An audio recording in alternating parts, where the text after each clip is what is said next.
En 1988, Jaguar renoue avec le succès et le prestige d'antan en gagnant les 24 heures du Mans avec sa XJR9 LM. Fort de ce succès, la marque voudrait également se placer sur le marché des voitures très haute performance tout juste naissant, et venir chasser sur les terres des nouvelles Ferrari F40 ou autres Porsche 959. Je vous mets en fiche et en description le lien de ma vidéo sur l'histoire de la 959. N'hésitez pas à y jeter un œil si ce n'est déjà fait évidemment. Les ambitions sont énormes. Le cahier des charges est monstrueux puisqu'il faut battre une concurrence des plus affûtées. En plus d'un aérodynamisme d'avant-garde, il est prévu d'utiliser le moteur de la XJR9 LM, un V12 de 7 litres qui sera porté à 6 litres 2 avec une transmission intégrale. Le nom du projet est XJ220. Ce nom fait allusion au XK120, fortement lié au succès historique de la marque, pour lequel 120 précise la vitesse atteinte par la voiture en miles par heure, désignation en vogue chez les Anglais dans les années 50. Reprise par exemple avec les motos Triumph Bonneville T120. Et donc pour ces deux bolides, on pouvait donc monter à près de 200 km/h. Et il est donc prévu que cette nouvelle Jaguar puisse dépasser les 350 km/h. Rien que ça. Sauf qu'au contraire des autres constructeurs visés, la société Jaguar n'a pas les finances assez solides pour mener à bien un tel projet. Donc elle va trouver un moyen de financement plutôt original. En fait, un peu à la manière d'un Kickstarter d'aujourd'hui, une maquette de XJ220 est présentée au salon de Birmingham de 1988.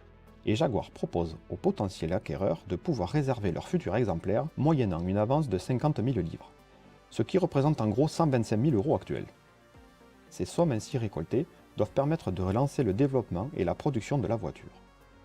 On explique également que le prix de vente de la XJ220 est prévu à 250 000 livres, soit 625 000 € actuels. Et ça marche. Subjugués par la ligne futuriste de la voiture, 1400 personnes vont se précipiter pour souscrire à cette offre, qui n'est en fait pour l'instant qu'une fiche technique. Encouragé par un tel enthousiasme, Jaguar se met au travail pour transformer ce rêve en réalité. Mais cela va tourner au cauchemar. Déjà avec le moteur V12, on s'aperçoit vite qu'il est trop gros, trop lourd et trop polluant. TWR, qui travaille en étroite collaboration sur le projet, propose en remplacement le compact mais puissant V6 turbo qu'ils ont développé à l'époque pour la Metro 6 R4 de groupe B. Même s'il est porté à 3,5 litres et à presque 550 chevaux, c'est déjà un renoncement majeur pour certains clients.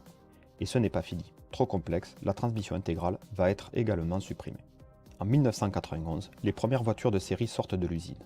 Mais c'est le sentiment d'amertume qui domine. Si la voiture atteint malgré tout un exceptionnel 220 miles par heure et propose un grand raffinement intérieur, elle n'est que l'ombre de sa fiche technique originale, et le prix est passé à 411 000 livres. Jaguar a donc mésestimé les difficultés techniques, mais aussi les coûts de développement. La voiture est donc vendue pour une valeur de plus d'1 million d'euros actuels, mais c'est surtout le double d'une Porsche 959 contemporaine.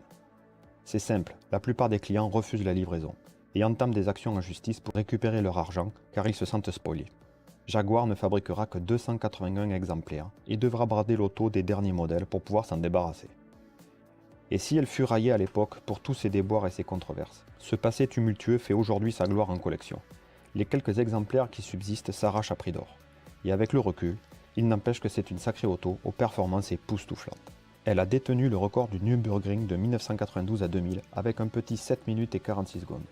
Et elle est également restée la voiture la plus rapide du monde jusqu'à l'arrivée de la McLaren F1 en 1998. Mais c'est une autre drôle de machine anglaise.